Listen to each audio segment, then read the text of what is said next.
Hello and welcome back to the All Out Brits Podcast, the podcast that brings you everything you would expect from an NFL podcast, but from us sat across the seas here in sunny old England. And this week, in week 7, it was as brilliant as always. This week, we saw Patrick Mahomes throw the same amount of interceptions as his brother as pending cases against himself.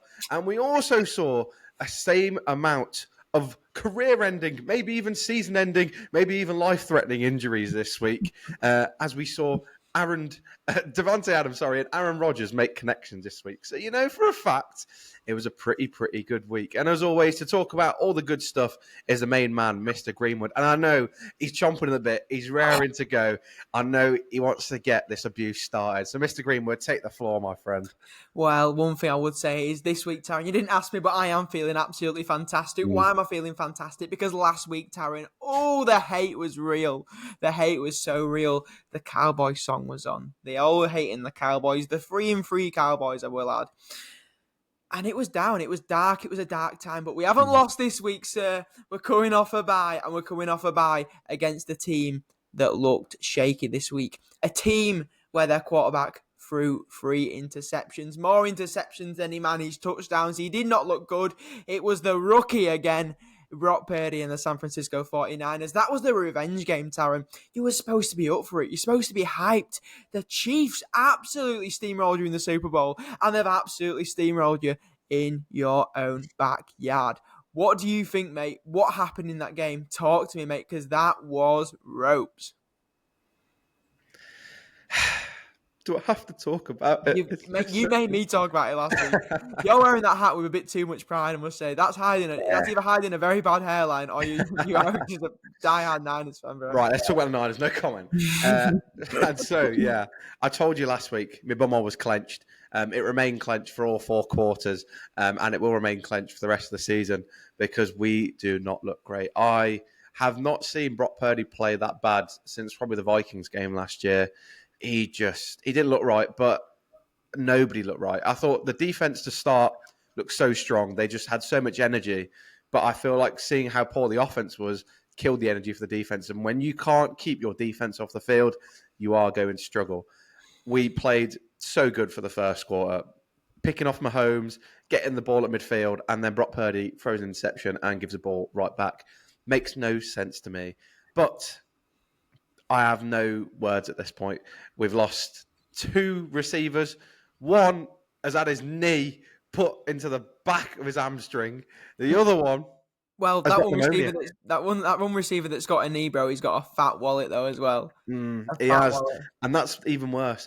We've spent all this money on this man, and it looks like he might not even be ready to play next season either, because it looks like a really, really bad injury. It's not looking good. We should trade him. We had the chance, but we'll let it slide. And the other one, he's got a cold. He's got a cold in 35 bloody degree heat. I don't get it. I really, really don't get it. Shanahan, there's blood on your hands, mate. It really is. I don't know who he sold his soul to, but Christ, he gets out-coached, outplayed, out-muscled every single time we play the Chiefs, and I'm sick and tired of it. How do you get pneumonia in San Francisco? That's what I want to know. No comment, mate. Debo, he's puffing something, is he? He's enjoying some food, some THC. He's having a good time, I think, definitely. But it's going to be really interesting to see next week how you do without those 2 receivers. This game, though, I think it really did show that there is a bit of a soft underbelly for that San Francisco 49ers team. In the Prem, we've said that about Arsenal, all right, and William Saliba. Fred Warner is looking a bit William Saliba at the moment, mate. They are just not looking as dominant as they once were. And in a game where Kansas City Chiefs dominated the possession, those turnovers were so key. And Brock Purdy, where was he forcing the ball? He was forcing the ball into windows that didn't exist. The first one where he was trying to get the ball to Kittle, what are you doing? Like just throw the ball away, scramble for 5 yards, do something other than throwing the ball. Brock Purdy is really good at those simple reads, those quick reads, getting the ball out and getting himself moving. We mentioned that. You've said it yourself. You like to see him on the run. You like to see him getting yards downfield. Yeah. He isn't a tight window thrower. He's not an elite level passer. He's a very, very good quarterback, but there's a difference between your Aaron Rodgers style quarterback in the past where he could fit the ball in any window and you back him, and Brock Purdy. there's a drop off. All right, as much as we love Brock, there is a drop off, isn't there, mate? Yeah, and he really, really struggled. I think a big part was the ground game was non-existent whatsoever. That's not Absolutely underbelly non-existent. again, though. You've got to be physical in the trenches if you want to win games. Yeah, 100%. And I think you had a Jordan Mason who clearly wasn't right, that had been thrown into that lineup. He just didn't look his same self. And I think that put pressure on Brock. I think the occasion itself played too much in the minds of the players. I mean, I want to shout out Malik Mustafa, the rookie on our D, because, wow, he was coming flying in. He made some cracking tackles, but then he ate Mahomes' shoulder, and is probably going to be the most viral clip in the next year, is him getting trucked by Mahomes. But overall, I 100% agree with you. This Niners team, it's not looking right, and you don't want Brock Purdy to be making spectacular plays. That's not what he's there for. The team's got to help him out, and I don't really think that Shanahan's helping him out. It's boring to watch. It's the same old plays, recycled and repeated. It's just not looking good, especially heading to the game with the Cowboys as well. Definitely, mate. But it was a game as well, like you mentioned, of two quarterbacks who were absolutely ass. All right, 3 picks for Brock Purdy, but also 2 from Mahomes. Yeah. One thing interesting about Mahomes this season, bro, he hasn't actually been that good. Nope. Even in if you look at our fantasy leagues, Chris Boswell's got more points than him. All right, Chris Boswell, that's such a shock to me. Yeah. Mahomes has just looked really, really poor. What does he need to do? Because even though they got the win, even though they are undefeated, how? Do you know what I mean? How? What does he need to do? I mean, I think that D has been unbelievable keeping him in games. I think we saw that this weekend. I think he's really struggling not being able to find Kelsey for these 10 yards and these 15 yards and, these even longer plays. And I think it's showing because you realise that without those, 7, 8 plus targets that Kelsey gets a game, he doesn't look too great, and neither does Mahomes either. And I think teams have realised now, if you double Kelsey, take him out of the game effectively, I think he had 14 yards in total for the game. That's not Travis Kelsey whatsoever. Xavier Worthy, I thought, was relatively quiet as well, considering Mecole Hardman was pretty all right, but he's relying on his assets in Kareem Hunt, it just seems situational in Kansas, where whoever is right for the game and whoever is going to perform well enough for the game gets the job done, and Andy Reid's happy. Clearly Mahomes is happy because the Chiefs are still unbeaten. Absolutely, mate. One team, however, that is no longer unbeaten is the Minnesota Vikings, and they teed off this week against the Detroit Lions. And my God, Jared Goff, he is on an absolute heater. He is cooking up an absolute treat over there in Detroit. What a game, mate. We penciled this in as the game of the week, and it did absolutely deliver. Both teams now moving to 5-1. A great game of football. What did you make of that one, mate? Again, absolutely ridiculous game. I think we knew that this was going to be the unravelling of the Vikings. They'd been shaky in parts, but it was a lot closer than I thought it was going to be. I think the Lions came out the blocks absolutely dominant. That team is absolutely ridiculous. It was the first game, though, that David Montgomery didn't get a touchdown this season, which is absolutely ridiculous. But it's all right, because his partner in crime, Mr. Jahmyr Gibbs, ran, spat, stomped, spanked all over that Vikings D and comes away with 2 touchdowns to show for it. On the flip side of it, I thought the Vikings, again, surprisingly, did pretty well. I mean, Aaron Jones, you said last week he weren't going to get anywhere near getting anywhere yards, but I'd tell you what, he got a few. And still, Justin Jefferson is getting fed. He's getting touchdowns. So Darnold's doing all right. But that Lions team, apart from that Bucs game, Goff has kept it really, really clean, and that's what you need. That's what you want from your quarterback, and he's accurate. He's precise. He's a complete opposite of Brock Purdy at the moment, and that is why the Lions are flying. Mate, aren't they just so good at football? Honestly, it was incredible. I've been such a massive fan this season. I'll talk about the Vikings to start. I've been such a massive fan of their defense and Brian Flores and that defense. And how it's been this season, how they've managed to disguise reads and disguise players and get safeties on the line and then bring them right back into man coverage. It's been really, really intriguing and really hard for quarterbacks to read. But Jared Goff has done his research. He was absolutely sensational. The blitz didn't pay off for Minnesota this week. Jared Goff completed 15 of 16 passes when being pressured on 17 dropbacks. He was ice cold under pressure, 165 yards and a touchdown under pressure. With pressure in his face, he absolutely delivered. But as well with the Vikings, missing 11 tackles, that didn't help. And it was a tough day for them on the ground. Like you mentioned, Jahmyr Gibbs, over 5 yards a carry for him. He broke countless tackles as well. He went 2 runs over 10 yards. You've got to stop that. We mentioned it before. If you can run the ball, you have a great passing game. And that is absolutely what Jared Goff has been leaning on. It's that running game. If it's not David Montgomery, like you mentioned, it's Jahmyr Gibbs. And that Detroit Lions team is a real contender. It's scary. It's really scary. You look at teams that could go all the way and teams that could actually win a Super Bowl. They're playing the most complete football in the league. They're playing the most complementary football in the league. And the favourite part of my week is after every game, after every Lions game, looking on the Detroit Lions TikTok page 100%, and looking at how Dan Campbell speaks to his players. It gets you going, doesn't it? It gets you going. That is a band of brothers. That man knows how to speak to a team of blokes. And he gives their speeches, they get me hyped up. I want to be a Lions fan. I'm not going to lie to you, bro. It gets me going. It gets me wanting to get in the trenches and take out a couple of defensive linemen. How much would you, though, Tarran, love to play for that head coach? Again, he'd make you run through walls. I mean, if I had him as my 5 or so football coach, wow. The yards I'll be gaining, the yards I'll be receiving, unbelievable. Maybe you should run a few more yards at five side than London. Well, maybe I should have a better coach, but we'll let that slide. Let that slide for a moment. But yeah, I mean, the Lions are just an unbelievable unit. I saw a video the other week when the Lions hadn't even got a win, and Dan Campbell was saying, I'm putting my life on the line for you guys. I would die for you guys. I'm putting everything in, the hours I'm putting in for you. Anyone would love to hear that. You know what I mean? But as a fan of a franchise, if you've got a coach like that, I tell you what, you just feel like you could walk on the moon. And that is what the Lions fans are doing. That is what Detroit's doing. And it's amazing to see. The other thing that is absolutely amazing is Detroit Lions is TikTok admin.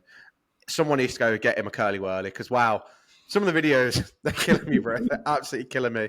Not as good as our TikTok. We'll let that slide again. But again, the content is unbelievable. The place is unbelievable. And the football they're playing is one of a kind at this point. Mate, wasn't it just so good? Wasn't it absolutely electric? I didn't like the TikTok, though, that they did release after they bet the Cowboys. That was silly. That was absolutely daft. I did not enjoy that. It was a good performance from the admin, but not a good performance from the Cowboys. Another quarterback, however, that didn't have a good performance this week, and probably his worst performance as a quarterback in the NFL, is a man that we have spoke absolute wonders of, absolute gold of, and that's CJ Stroud. And this week, the Green Bay Packers absolutely delivered against the Houston Texans in a game where Stroud threw for under 50% and only for 86 yards. Wow. We've spoken a lot of superlatives about CJ Stroud, but we didn't think we'd be using wow in this way. How do you expect him to bounce back next week, mate? And what went wrong? It's crazy, though, because it was such a close game. So they still put points on the board. You know, a 3-point game, it's ridiculous. But first, let's talk about the Packers. That Packers team, obviously, I think no one talks enough about how good of a job Malik Willis did with that team to keep them where they were after the Jordan Love injury. Jordan Love, as good as he's been, he likes to turn it over. He loves an apple turnover. He must be British. My God. But because of how dynamic they are, how many people they get the ball to, and how fast they can march down the field, it seems like it doesn't really matter. Whereas, 2 interceptions can be absolutely critical for other teams. But for the Packers, they just keep on steamrolling through it, and it just does not seem to matter. However, for the Texans, it had a few issues. I mean, like you said, yards in terms of, passing yards for CJ Stroud weren't pretty. Stephon Diggs probably a bit upset he didn't get a few more yards. But Joe Mixon, he'd be a very, very happy boy. I know he was not too happy about the fan that pushed him and told him to get off when he tried the Lambeau leap. But that ground game for the Texan team is pretty underrated. Now Dameon Pierce is back and the addition of Joe Mixon. That probably kept him in the game longer than they should have been because of how poor their offense was, really. Really, I couldn't agree more with you, mate. Joe Mixon was the only reason why that game was competitive. You mentioned his 2 touchdowns, but also 115 yards on the ground. Ridiculous. Other than that, receiver-wise, Dalton Schultz had the most receiving yards, 26 yards off only 1 catch. Do you know what I mean? It was a really, really poor day. It was shocking. It was absolutely shocking. It was a really, really poor day for CJ Stroud. Like we mentioned, he looked more like the first overall pick in his draft. He looked more like Bryce Young than he did CJ Stroud. And again, Jordan Love, although he is good, he does, like you say, he likes to give the ball to the other team. He needs to... it's difficult for him because he's only played a couple of games this season. We've only had really a snapshot of what he's capable of. He's still in I won't say mid. He's in pre-season form, really. I've got faith in him, though. I've got faith in him to turn it around. The good thing is that his team is still winning. All right, when you're 5-2, you can make those mistakes. It's when you're the other way. It's when you're 2-5. That's when you can't make those mistakes. And they are lucky. I would say that they are lucky. Two quarterbacks though there that are going to have a bright future and hopefully play some massive games against each other in the years to come. But that one just didn't quite hit the spot. It didn't, unfortunately. But yes, the NFL and these rookie quarterbacks seem to be setting up the seasons ahead of us because, wow, they've got some serious competition going ahead.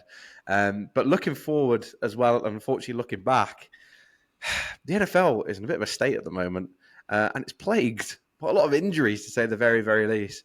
Obviously, this week we've seen DK Metcalf could be out for a little while. We saw, unfortunately, that Chris Godwin is out for the season, as well as Brandon Ayuk and Mike Evans is out. It's big playmakers, faces of franchises, faces of the league. Deebo Samuel. On top of all the people that we're missing out already. McCaffrey. It's ridiculous. I mean, what does this... Micah Parsons is still out, isn't he? Yeah, that is a joke. That is an absolute joke. It's devastating. Now, obviously, you don't want players to be injured, but obviously, at the same time, I'd rather not face some of these players. But overall, for the league, it's not great when you want to see these best players and the playmakers. Do you think it's going to make it, I don't know, less interesting this year? Do you think it's made more interesting that we get to see more rookies, more people getting chances? Where do you sort of lie with everything that's going on? And what is going on, to be honest with you? I don't know what's going on, to be honest with you, mate. I can't put my finger on it.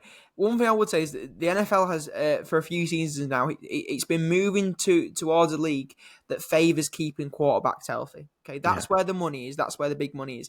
And for the most part, they have been keeping the quarterbacks healthy, okay? Yeah. Obviously, this week, there was the news that Deshaun Watson himself got injured as well. He's going to be out for a while. Didn't want to mention him, but what a shame. What a shame. That is... But you know, one thing, though, mate, that for the next 2 seasons, regardless of if he comes back, he's a cap hit of $79.4 million the next 2 seasons. That is such a joke. That's more than Dak Prescott. All right? And he's on $250 million. All right? Just so you're aware. There's been some big, like I said, big players, big injuries.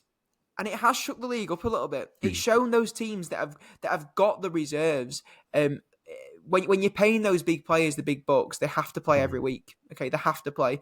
And when they're not, those big teams are suffering. Okay, and your smaller teams, I say your smaller teams, your teams with your more maybe basing themselves off 3rd, 4th, maybe 2nd round picks. They're the bases of your team.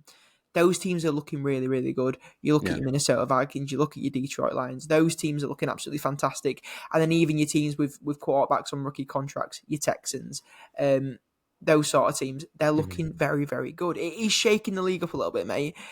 Have you got a plan of how we get these players back? Have you got a plan of how we prevent these injuries going forward? Because it is looking a little bit scary, especially when you're a Niners fan and you're losing all of your weapons.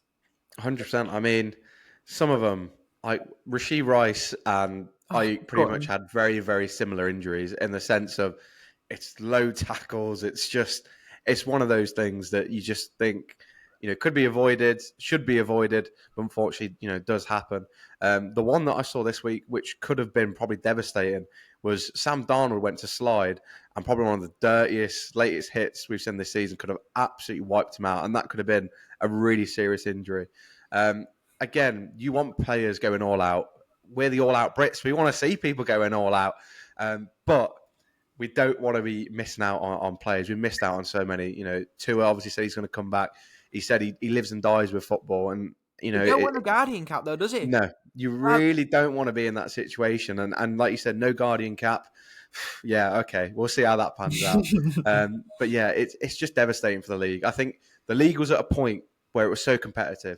I would have loved to see this season play out fully healthy, fully fit. I think it could have been one of the most competitive leagues or seasons that we've ever seen. I think it still will be, but to be missing out on so many big players, again, not great for the NFL brand, not great for franchises, and it's probably not as enjoyable for fans either.